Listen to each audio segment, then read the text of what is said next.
భారత ఆర్థిక రంగంలో దశాబ్దం కాలం నాటి పాత నిబంధనలకు స్వస్తి పలుకుతూ కేంద్ర ఆర్థిక మంత్రి నిర్మలా సీతారామన్ 2026 బడ్జెట్లో చారిత్రాత్మక మార్పులను ప్రకటించారు. 1961 నాటి పాత ఆదాయపు పన్ను చట్టం స్థానంలో సరికొత్త ఆదాయపు పన్ను చట్టం 2025ను కేంద్ర ప్రభుత్వం తీసుకువచ్చింది. ఇది ఏప్రిల్ 1, 2026 నుండి అధికారికంగా అమల్లోకి రానుంది. ఈ నూతన చట్టం ప్రధానంగా పన్ను వ్యవస్థను సరళీకరించడం, సామాన్యులకు సైతం పన్ను నిబంధనలు సులభంగా అర్థమయ్యేలా చేయడమే లక్ష్యంగా రూపొందించారు.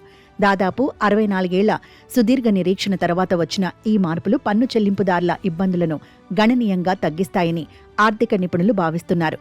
ట్యాక్స్ నిబంధనల సడలింపుతో పాటు ప్రజలే నేరుగా ఐటీ ఫైల్ చేసేలా వ్యవస్థను ఆధునీకరించడం ఈ చట్టం ప్రత్యేకత.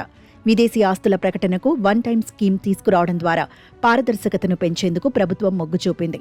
మార్చి 31 వరకు పన్ను చెల్లింపులకు గడువు విధించగా జూలై 31 వరకు ITR-1, ITR-2 ఫారాలు అందుబాటులో ఉంటాయని స్పష్టం చేశారు. డిజిటల్ ఆర్థిక వ్యవస్థ దిశగా భారత్ వేస్తున్న అడుగుల్లో ఈ నూతన చట్టం ఒక మైలురాయిగా నిలుస్తుందని విశ్లేషకులు అభిప్రాయపడుతున్నారు.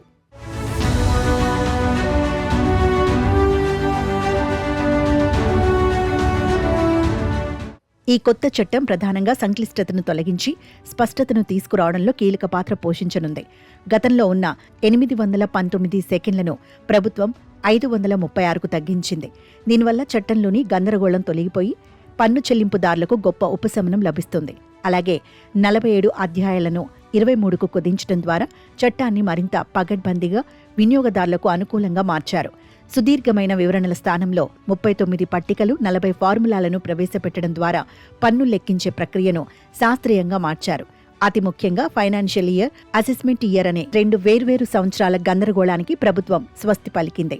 ఈ రెండింటినీ కలిపి ఒకే ట్యాక్స్ ఇయర్గా మార్చడం వల్ల ఏ ఏడాది ఆదాయానికి అదే ఏడాది లెక్కలు సరిచూసుకోవడం సాధ్యమవుతుంది. దీనివల్ల పన్ను చెల్లింపుదారుల పాత లెక్కల కోసం ఆందోళన చెందాల్సిన అవసరం ఉండదు. పారదర్శకతను పెంచే క్రమంలో భాగంగా సెకండ్ల రీఆర్గనైజేషన్ ద్వారా న్యాయపరమైన చిక్కులను కూడా తగ్గించారు. ఈ మార్పులు పన్ను శాఖ, పన్ను చెల్లింపుదారుల మధ్య ఉన్న అగాధాన్ని తగ్గిస్తాయని ప్రభుత్వం నమ్ముతోంది. సామాన్యుడు కూడా సొంతంగా తన పన్ను బాధ్యతలను అర్థం చేసుకునేలా ఈ చట్టం నిబంధనలను సరళమైన భాషలో పొందుపరిచారు.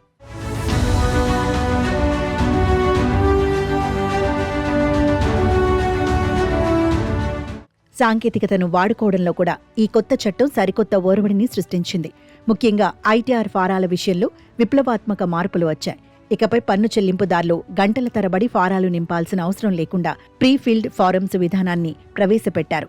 ఇందులో మీ జీతం, బ్యాంకు వడ్డీ వంటి ప్రాథమిక వివరాలు ఇప్పటికే నింపి ఉంటాయి కాబట్టి కేవలం సరిచూసుకొని సబ్మిట్ చేస్తే సరిపోతుంది.